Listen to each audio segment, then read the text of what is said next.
Hi everyone, my name is Celeste Herrera, and as far as my background in technology is concerned, I actually have my bachelor's degree in petroleum engineering, so I would say it's pretty broad, but kind of in a different sense, not really in an educational setting. As far as my background in educational setting is concerned, I would definitely say it started when I was a TA for a completely online art history course.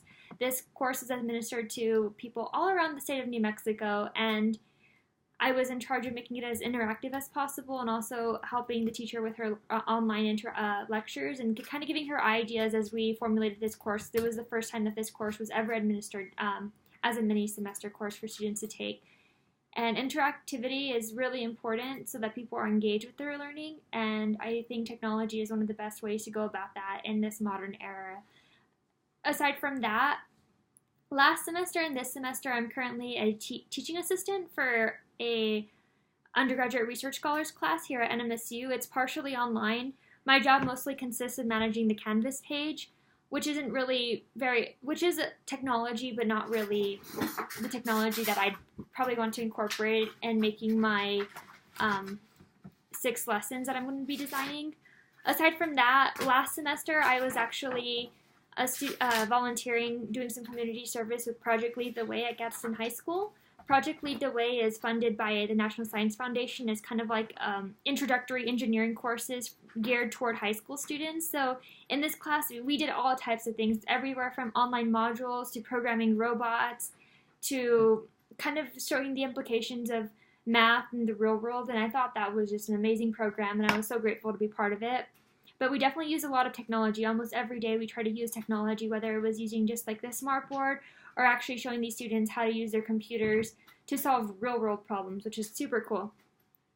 Currently, I'm actually a student teacher at Zia Middle School for this semester, and as far as that class is concerned, we actually don't use a lot of technology. The most amount of technology we've used this whole semester has been when we take our notes for the classroom, we kind of display it on a TV screen.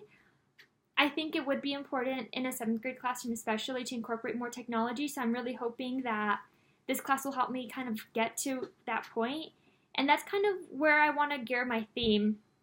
I think a lot of 7th graders really go into math class and think of it more as a formality than something important and applicable to their real lives.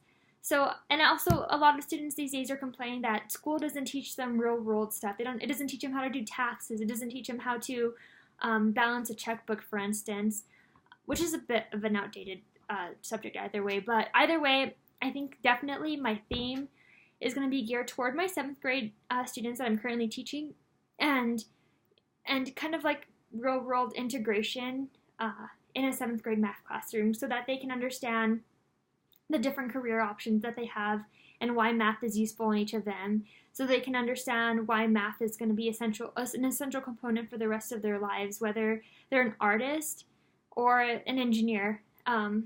So definitely real-world mathematics is a theme I want to focus on as I make these units in my 7th grade classroom, and how I want to make my 6 lessons per se. And resources, I've been learning a lot about resources and technology, and some resources I definitely want to incorporate. First off is using Khan Academy, because Khan Academy is something that helped me in my higher level math classes even, and helped me understand like the fundamentals really, really well. And then using kind of Khan Academy as like a base form for extrapolating information and getting to that more complex math and helping students with their higher thinking to solve those more difficult math problems. Aside from that, openupresources.org is really great. It's kind of like a forum for math teachers to go to and look at the different resources they're using for their classes, and incorporating things that I find on there in my classroom would be kind of cool. And also Pear Deck. So at a 7th grade math level, terminology is one of the most important things that a student's going to learn, because there is kind of an introduction to like the harder math that they're going to be doing, because at that level they don't know a lot about like polynomials or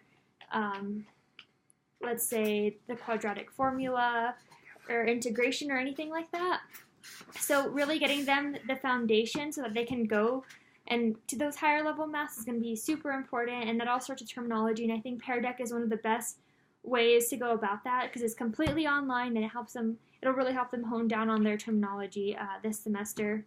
And also Plickers and Kahoot, which allows students to answer anonymously using a pseudonym.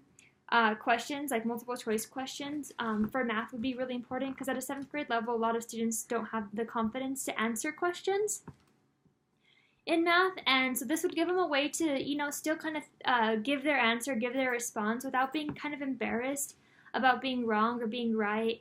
So both Kahoot and using Plickers would be a fun and interactive way for students to really be engaged in their learning, and also a good way to incorporate technology. As far as other resources, of course, I'm throughout this course, I'm going to be actively using Google Scholars to research articles of best practices for this class, and hopefully I'll be learning a lot in this course. So definitely this course is going to be a great resource, and I hope it goes well.